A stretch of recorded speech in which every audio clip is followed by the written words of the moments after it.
Today on CityCast Philly, some states across the country have introduced bills restricting or criminalizing drag shows. While that's not happening in Philly, the backlash does affect local performers. We wanted to check in with a Philly drag legend who created a drag story time for kids about how he deals with protesters. It's Thursday, May 4th. I'm Trinae Nuri, and here's what Philly's talking about.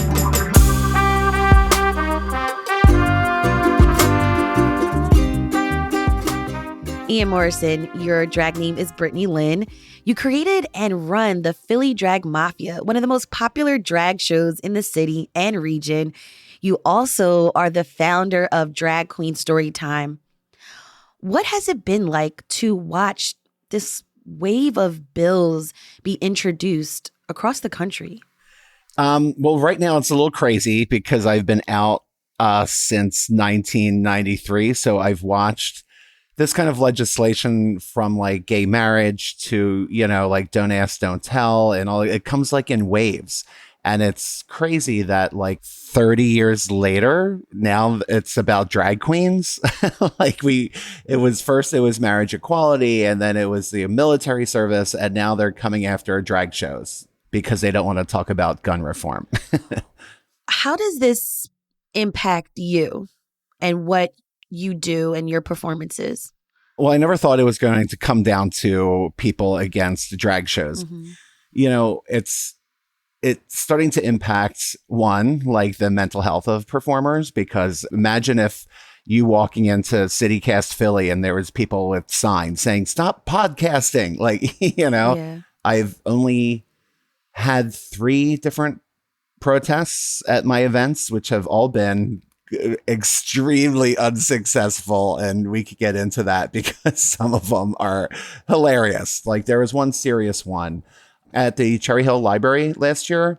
And let me say that these people don't even go here. They're not from here. They want to travel to Philly to protest against things that have nothing to do with them or involve them. So last summer at Cherry Hill Library, we were having a big drag queen story time for Pride Month. And here comes this short, sad little yellow bus full of protesters that came out. And there was like a lot of like different religious factions in this one group that all came together in the name of whichever God they follow to protest my drag queen story time, which is a literacy program, for children.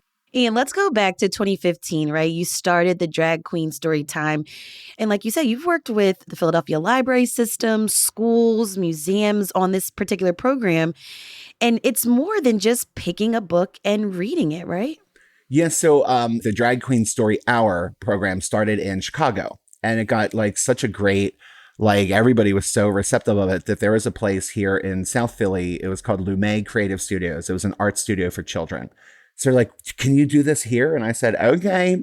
We did it there. It was such a success that the Fumo Library picked us up. It was the most attended event. That library was packed. We had 120 people in that non-air conditioned library in the summer, So they kept doing it. And then the other, she kind of like pimped me out to all the other libraries, like everywhere, Germantown, Friends, to Love It, Andorra, places in Atlantic City. Then the Please Touch Museum asked us to do it for Pride. And that was their only event in their history that ever sold out. But we sold it out numerous times, right? How's that make you feel? It made me feel amazing. Like they said, this is the only time we've ever had a line, of people. And it was multiple events. But the Please Touch Museum they are all child educators, big degrees, PhDs. Mm-hmm. I said, well, we need to take this a step further. So we came together and we looked at every story and their themes. And I bought these amazing puppets, and we put puppeteers in the audience, and the puppeteers would interact with me on stage to kind of ask questions and about the themes of the story and things like that, just to open up communication about, thoughts on the book. Even though we read like books like Goodnight Owl or like Piggy and Elephant. Mm-hmm. But we also read stuff like The Prince and the Knight, where the prince falls in love with the knight rather than the princess. There's Stella has 2 dads, and it's Mother's Day and she don't know how to act. There's like all these amazing books that I wish wish that they were around when I was a kid, because like, you never know who in the audience is like LGBTQ and questioning. And, back in the day, it was in the 90s, it was hard enough to just come out to your families because there wasn't internet and there wasn't any representation in media, books, TVs, movies. And now it's a whole new world. Like, kids are coming out at an early age. They know who they are and they aren't afraid to be vocal about it.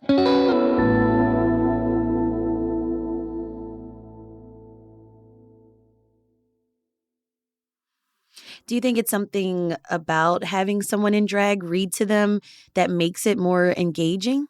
I would say this. So there's people do story times all the time where it's just librarians reading books, and the kids, it's hard to keep kids' attention. So drag is the medium of the story. Yeah. I think, people see drag queens and they're not thinking this is a drag queen. They're thinking this is a princess, or a queen.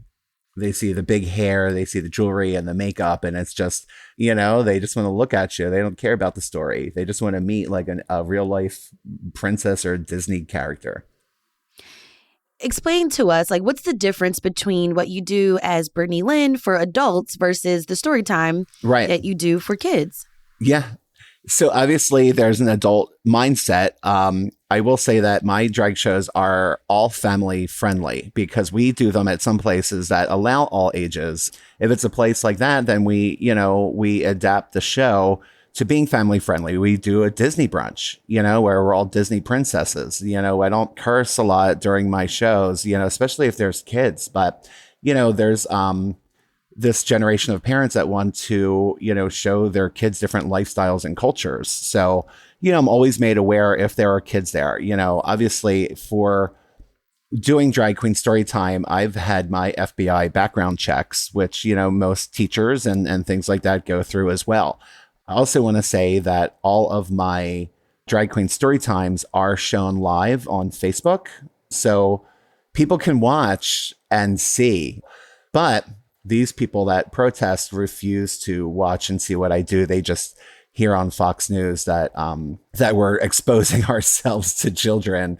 But that being said, like what we do for adults at our adult drag brunches, which are meant for people to just come in and have fun. It's not brain surgery.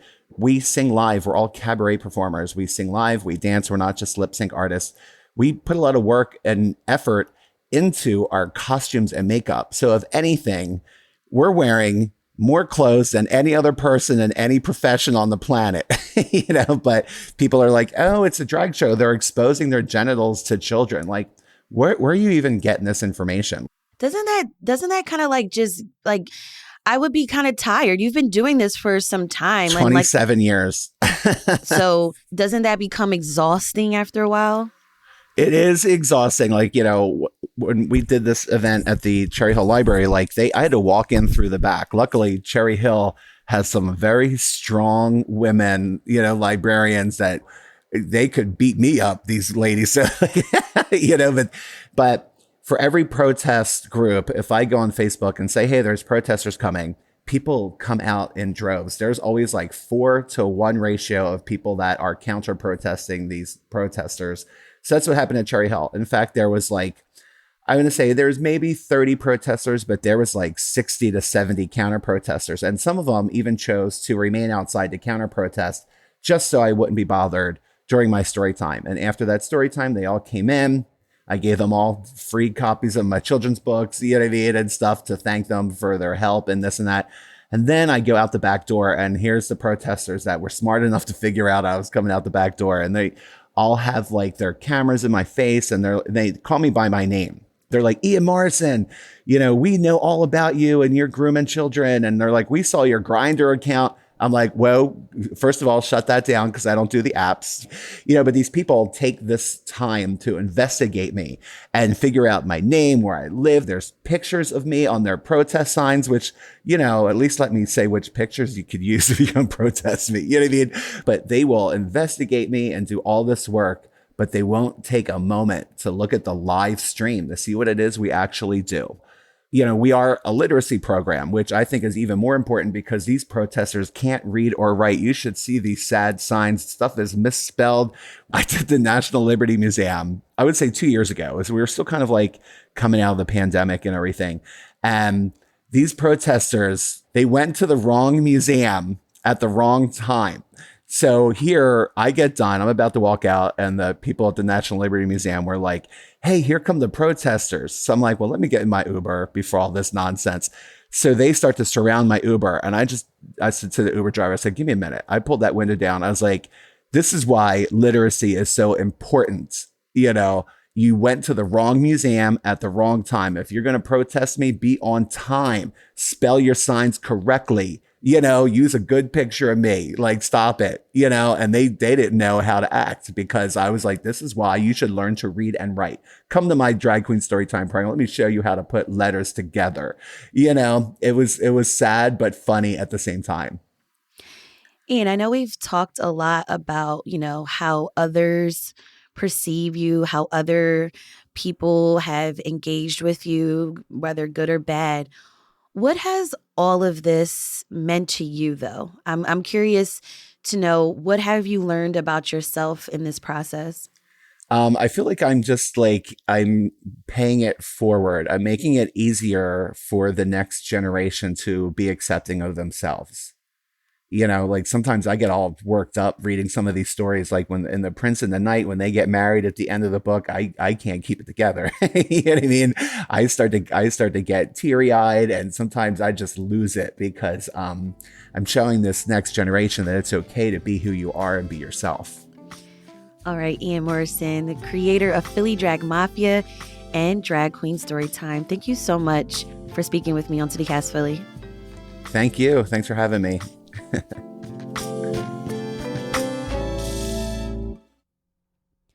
And here's what else Philly's talking about. Do you remember Building 21 in West Oak Lane, the school that closed for 2 months because of asbestos? Well, KYW reports that this week it reopened but closed again, and this time it was for water damage. District officials say plaster from 2 stairwells fell, probably from the past weekend's rainy weather. Students will have virtual classes through at least Friday. The trial begins this week for a former Philadelphia SWAT officer accused of unlawfully pepper spraying protesters. According to NBC 10, Richard Paul Nicoletti pleaded not guilty. The incident happened on I-676 back in 2020 during racial justice demonstrations following the death of George Floyd. Nicoletti says he was following protocols. And congrats to 76ers Joel Embiid for being named this season's most valuable player. This is the NBA's top individual honor. Game 3 of the conference semifinals between the Sixers and the Boston Celtics happens Friday, May 5th. Go Sixers!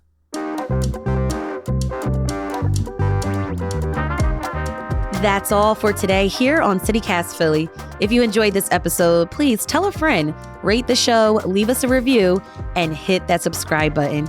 Be sure to sign up for our morning newsletter too. It's called Hey Philly. We'll be back tomorrow morning with the Friday News Roundup.